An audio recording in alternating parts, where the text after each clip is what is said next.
Hello दोस्तों, मैं आप सभी का स्वागत करता हूं और आशा करता हूं कि आप सभी अच्छे होंगे। देखिए, आज का जो हमारा विषय रहेगा, आज हम चर्चा करेंगे रेडियो कार्बन डेटिंग विधि पर। रेडियो कार्बन डेटिंग विधि पर। रेडियो कार्बन डेटिंग विधि क्या होती है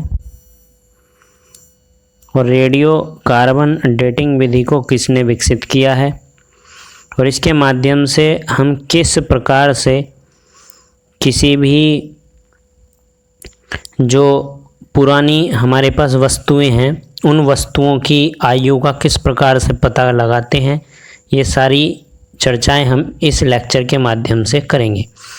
देखिए, रेडियो कार्बन विधि की जो आविष्कार इस विधि का किया था, इसका आविष्कार किया था B.F. लीबी ने। B.F. लीबी ने। और B.F. लीबी जो थे ये अमेरिका के रहने वाले थे, USA के। देखिए, USA अमेरिका के रहने वाले B.F. लीबी ने रेडियो कार्बन डेटिंग सिस्टम का आविष्कार किया था और जिस सिद्धांत पर यह कार्य करता है, रेडियो कार्बन डेटिंग का जो सिद्धांत है, जिस थ्योरी पर, जिस सिद्धांत पर यह कार्य करता है, इस सिद्धांत का जो प्रतिपादन किया था या इस सिद्धांत का जो विकास किया था, ये किया था सर्जकॉफ ने। ये किया था सर्जकॉफ ने।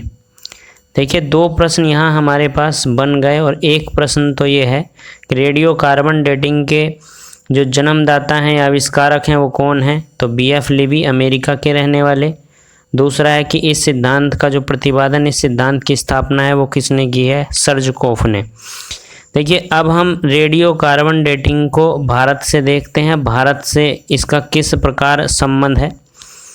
देखिए, Tata institute of fundamental research, Tata institute of fundamental research,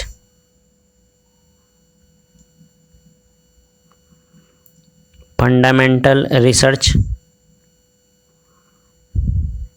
Mumbai. देखिए, Tata institute of fundamental research Mumbai ने सबसे पहली बार भारत में कार्बन जो डेटिंग है, रेडियो कार्बन डेटिंग, इसका उपयोग किया था। और अब हम समझते हैं कि रेडियो कार्बन डेटिंग का जो उपयोग है, रेडियो कार्बन डेटिंग का उपयोग किस प्रकार से किया जाता है। देखिए, रेडियो कार्बन डेटिंग की अगर बात की जाए तो प्रत्येक जीवधारी में कार्बन के दो समस्थानिक होते हैं। देखिए, ये हमारे पास कोई जीवधारी है और इस जीवधारी में इस रेडियो कार्बन डेटिंग के सिद्धांत के अनुसार कार्बन के दो समस्थानिक होते हैं। ये कार्बन के दो समस्थानिक हैं। देखिए, समस्थानिक और समभारिक को जानने के लिए हमारे विज्ञान के लेक्चर अवश्य देखें। देखिए, जीवधारियों में कार्बन के दो समस्थानिक होते हैं। एक हमारे पास है C12 और एक है C14। ये किसी भी जीवधारी के अंदर कार्बन के दो समस्थानिक हमेशा उपलब्ध होते हैं। देखिए, जो C12 है ये स्थिर रहता है, ये कांस्टेंट है, ये स्थिर रहता है, इसमें कोई बदलाव किसी भी दशा में नहीं होता। जबकि ये जो C14 है, C14 है, ये C14 अस्थिर है और इसमें जो है क्रमिक क्षरण होता रहता है, यानी कि ये क्रमिक तौर पर घटता रहता है। देखिए, C14 की जो मात्रा है वो लगभग 5568 और प्लस माइनस 30 वर्ष में अपने जो मान इसका होगा उसकी आधी हो जाती है। इतने वर्ष में वो क्या हो जाएगी, आधी हो जाएगी। देखिए, इसको अर्ध आयु भी हम कहते हैं, यानी कि अगर बात कार्बन के समस्थानिक C14 की जाए तो C14 का जो अर्धायु काल है वो कितना है, 5568 प्लस माइनस 30 वर्ष। ये इस जो कार्बन का समस्थानिक है C14, इस C14 का अर्धायु है, इतने समय में जो कार्बन का समस्थानिक है ये अपनी मात्रा का आधा रहेगा। अब उदाहरण के तौर पर हम समझते हैं, मानिए किसी जीवधारी में C14 के 4 अणु हैं, सपोज करिए C14 के 4 अणु हैं, तो 5568 और प्लस माइनस 30 वर्ष में ये कितने अणु बचेंगे? केवल 2 अणु बचेंगे। तो इसके आधार पर, इन दोनों के आधार पर C12 और C14 के आधार पर ही इनका जो रेशियो निकलेगा, जो अनुपात निकलेगा, उस अनुपात के आधार पर ही हम किसी भी जो प्राचीन अवशेष हैं उन अवशेषों की तिथियों का निर्धारण करते हैं। और इसके द्वारा 50 वर्ष जो पुराने अवशेष हैं, 50 वर्ष पुराने जो अवशेष हैं उनके, यानी कि 50 वर्ष पुराने कितने भी पुराने अवशेष हो सकते हैं, उनका निर्धारण हम इसके माध्यम से करते हैं। और इसके अलावा एक पद्धति का और उपयोग किया जाता है जिसको हम बोलते हैं यूरेनियम विधि। देखिए, यूरेनियम विधि एक विधि और है जिसको हम यूरेनियम विधि बोलते हैं।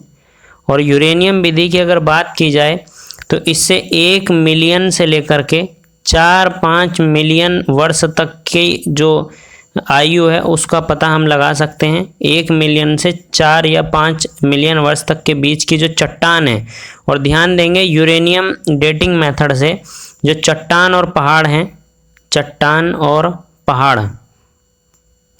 और पहाड़ की आयु का पता लगाते हैं।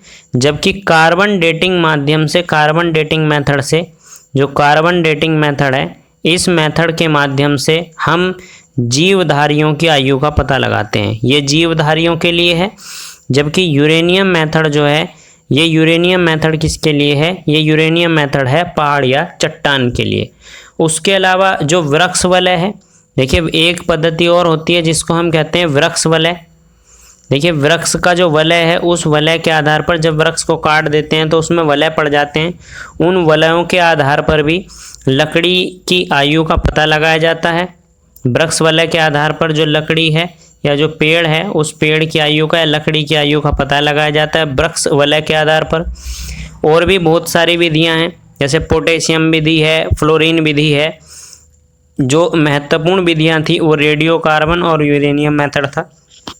अगर आपको ये जानकारी सही लगी हो तो हमारी वीडियो को लाइक करें, कमेंट करें, हमारे चैनल को सब्सक्राइब करें और शेयर करना ना भूलें। धन्यवाद।